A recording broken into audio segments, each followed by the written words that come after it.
السلام علیکم ورحمۃ اللہ وبرکاتہ. امید ساتو چې روز جوړ به سبحان الله توحیدی نن مې لاسې ویډیو وړلی دی او ملګري ته پوسټ کړی فیسبوک رانه لاګ آوټ شوی دی او اوس رانه کوډ هیر دی چې په څه طریقه باندې زه واپس فیسبوک اکاونټ چې کوم دی دا کولاو کړم هغه زه درته ښیم چې تاسو ته به څنګه دا خپل کوډ میلاویږي. خو که تاسو زمونږ یوټیوب چینل نه سبسکرایب کړئ نو چینل سبسکرایب کړئ. داسې ښایسته ویډیوګانې به تاسو سره په وخت باندې میلاویږي.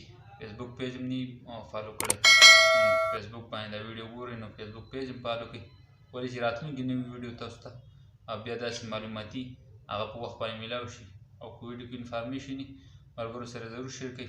ټیم نه ضایع کومه او وځم هم د موبایل سکرین ته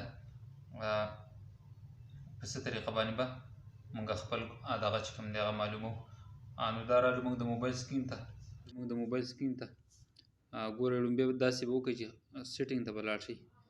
سیټینګ ته چې کله لاړئ لاندې به راکوشئ ته ګوګل ته ګوګل به کولاو کوئ. ګوګل چې کله تاسو کولاو کو نو بیا به راشي دې ځای ته اټوفیل باندې به کلیک کوئ.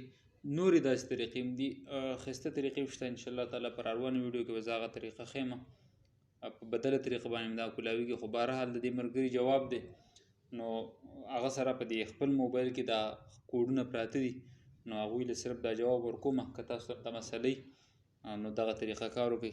ښه دغه اټوفیل دی او د اټوفیل نه چې بیا به دا وي اټوفیل وید ګوګل دا به کلیک کړي. لاندې به راکوشي دې ځای ته دا پاسورډ دې پاسورډ باندې به کلیک کړي.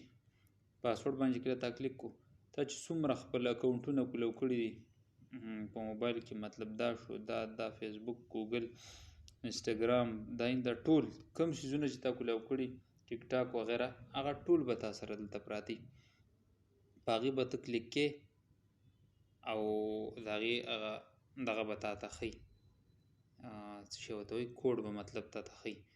زه دا اوس دا فیسبوک اکاونټ دی دا کولاومه مثال په طور دا ما کولاو کو موبایل کوډ دا زما چې کوم دلته دا تاسو کتی شي دا اکاونټ دی دا اکاونټ زما دی په دې نشان باندې چې زه کلیک کوم ما ته دلته پاسورډ وښیي چې ستا د اکاونټ دا پاسورډ دی.